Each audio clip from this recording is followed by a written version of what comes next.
ପୌରାଣିକ ବିଶ୍ୱାସ ଅନୁସାରେ ଶନିଦେବ ଜ୍ୟେଷ୍ଠ ମାସର ଅମାବାସ୍ୟା ତିଥିରେ ଆବିର୍ଭାବ ହୋଇଥିଲେ।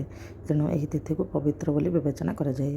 ଶନି ଜୟନ୍ତୀ ଦିନ ଉପବାସ, ଦାନ ଏବଂ ଶନି ମନ୍ତ୍ର ଜପ କରିବା ଦ୍ୱାରା ଶନିଦେବଙ୍କ ପ୍ରସନ୍ନ ହୁଅନ୍ତି ଏବଂ ଜୀବନର ଅନେକ ସମସ୍ୟାରୁ ମୁକ୍ତି ପାଆନ୍ତି। ଓମ୍ ଶମ୍ ଶନିଶ୍ଚରାୟ ନମଃ ଏହି ମନ୍ତ୍ରକୁ ଜପ କଲେ ବହୁତ ଶୁଭ ହୋଇଥାଏ।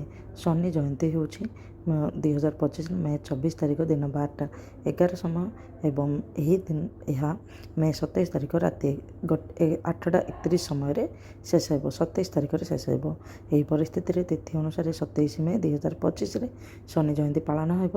ଶନିଦେବଙ୍କ ପୂଜା ଓ ତାଙ୍କ ଆଶୀର୍ବାଦ ପାଇବା ପାଇଁ ଶନି ଜୟନ୍ତୀ ଦିନକୁ ବହୁତ ଶୁଭ ବୋଲି ବିବେଚନା କରାଯାଏ। ଶନି ଜୟନ୍ତୀରେ କ'ଣ କରିବା ଉଚିତ ନୁହେଁ? କେଶ ଏବଂ ନଖ କାଟିବା ନିଷେଧ। ତେଲ ଦାନ କରିବା ସମୟରେ ସତର୍କ ରହିବା ଉଚିତ।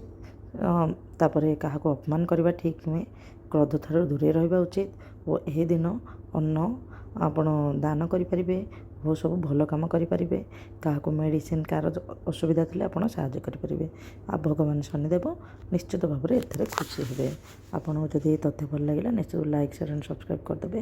କମେଣ୍ଟରେ ଓମ୍ ଶମ୍ ଶନିଶ୍ଚରାୟ ନମଃ ଲେଖିଦେବେ। ହେ ପ୍ରଭୁ, ଦୁନିଆର ସମସ୍ତଙ୍କୁ ଭଲରେ ରଖନ୍ତୁ, କୋଟି ଜନ୍ମ ପାପ କ୍ଷୟ କରନ୍ତୁ ପ୍ରଭୁ।